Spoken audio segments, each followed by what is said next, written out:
What's going on, guys, today at the range with something pretty cool, the A3 Industries Triad Bullpup chassis. Guys, Monadnock Firearms, link to their Instagram will be below. Use code STEVEMP5 to save you scratch anywhere in the country. Check them out and save some scratch. At the same time, Monadnock Firearms, link to their Instagram below.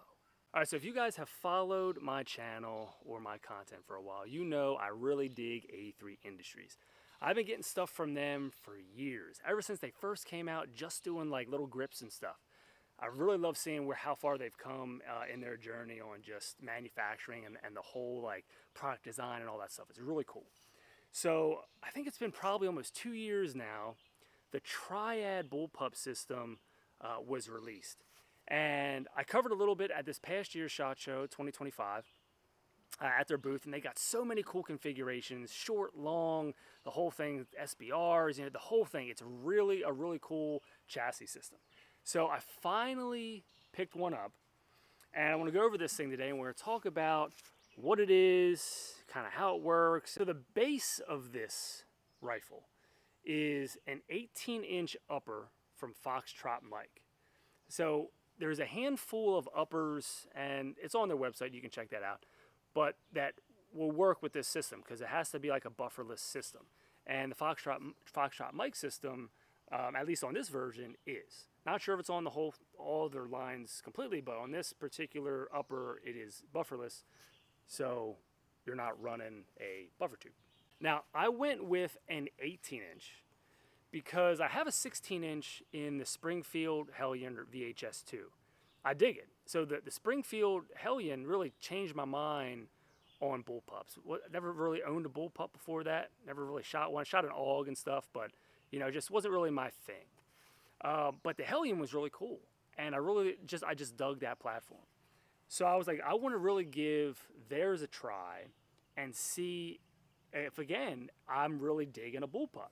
And I want to go 18-inch, just better, longer range capacity with those extra 2 inches.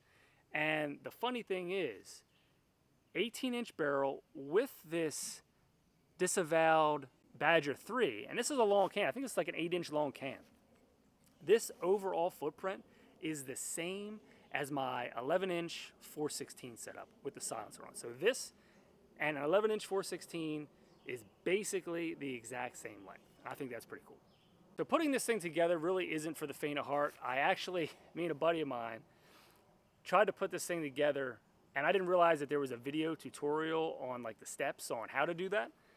And man, I'm like, it comes with so many parts and pieces, and it's like, what is all of this stuff? Like, where does it go? So we were fumbling through it, figuring some stuff out, then finally found a video tutorial, and then obviously it's a breeze. Once you follow step by step, it wasn't as big a deal. But what I like about the kit, the Triad kit, which is the chassis itself, is you can go with different options. Like this option has a polymer handguard underneath, and you can screw in and attach one of A3 Industries grips, vertical grips. So I chose this one. I had this one already. It was like a knurled, straight grip, better grippy on there. But if you didn't want to run this style handguard that has a little bit of a hand stop here, this just comes off. You can unscrew it. It goes on via M-lock. And the whole bottom portion of the rail is M-lock as well. So you have M-lock all the way around on both sides. So if you didn't want to run this plastic handguard, you could run whatever grips or stops or whatever you wanted to on this thing.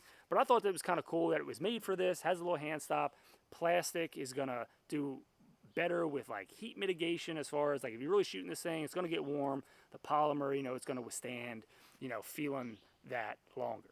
Flipping back up to the Foxtrot Mike, it is a side charging handle upper, so you're not don't have the standard charging handle like you would on an AR15 in the back. So side charger, which is pretty cool.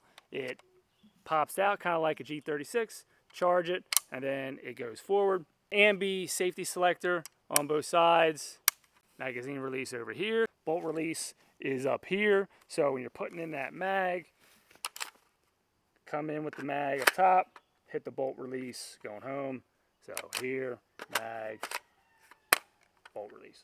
This is like a Predator style magazine, and I thought it was cool, and I wanted to kind of pay tribute to what they call here, this grip is their Xeno grip. So it's kind of like a xenomorph, so aliens. So I was like, okay, it's kind of like a bug gun. It looks cool, like a little space gun. So Predator mag, Xeno grip. So this takes any kind of AR grips. So it just came with the Xeno grip, put the Xeno grip on, I like it. It's a little more of a vertical grip. So I don't know, it just feels good. It really feels good in the hand. So I really just dig the package overall. Running on top is, again, from A3 Industries, a carry handle riser. If you're not running an optic with a riser, you're going to need a riser because you're straight in line, and even with the supplied butt pad here, you can't get low enough to get down to an optic. I originally had a 510C, Holosun 510C, which is like an EOTech kind of size raised optic, and I really couldn't get down all the way. It was too high up in the window. So I went back and I picked up one of the carry handles, which is aluminum, attaches. You can put this wherever you want, slide it further back, further forward. I chose it kind of right there for a couple reasons. One, I wanted a little room of pick rail up on top for a switch. Instead of mounting a switch on the side, which you could, I kind of wanted to wrap it up top for the light switch. Running a cloud, a micro cloud on the front. I need a full size. This is kind of what I had. So I put that on there for now. So I like that setup here for the light.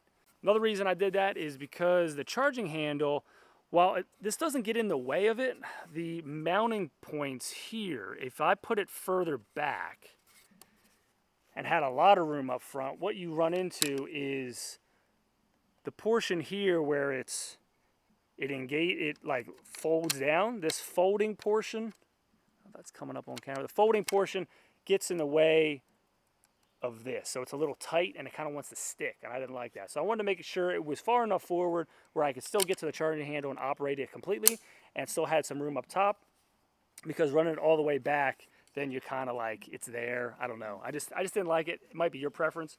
It's got a pretty cool butt pad on the back, A3. It's just, the whole thing, it looks cool. I dig it. I dig it.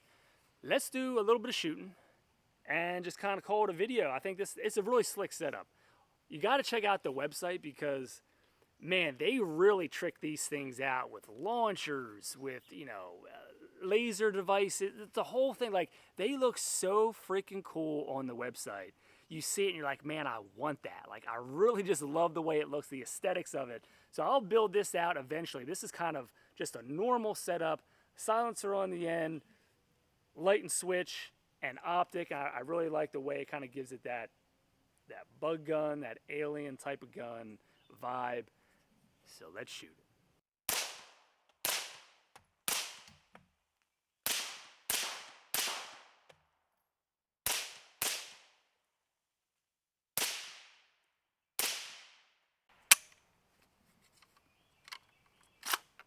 Ooh, had a jam there.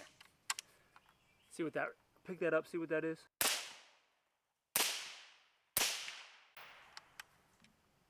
Okay, locked open on the last round. Wonder what happened. This guy. Oh, that's just a bad round. Light strike, click, no bang. I am running here on this particular box. I'm running some of the MKE imported ammo. Haven't had a problem yet. That's the first issue I've had with it. Now, I've reviewed this before in a older video. It's a nice can. I ended up putting it on this because it's a direct thread, and I wanted to use a direct thread on this instead of using some kind of hub to make it heavier with like some sort of muzzle device. So direct thread it is. I know I'm not a fan of direct threads usually. Take a couple more shots. It's pretty quiet, man. I mean, I dig the can. It's I'm pretty sure this one is all Inconel design and all that, but there we go.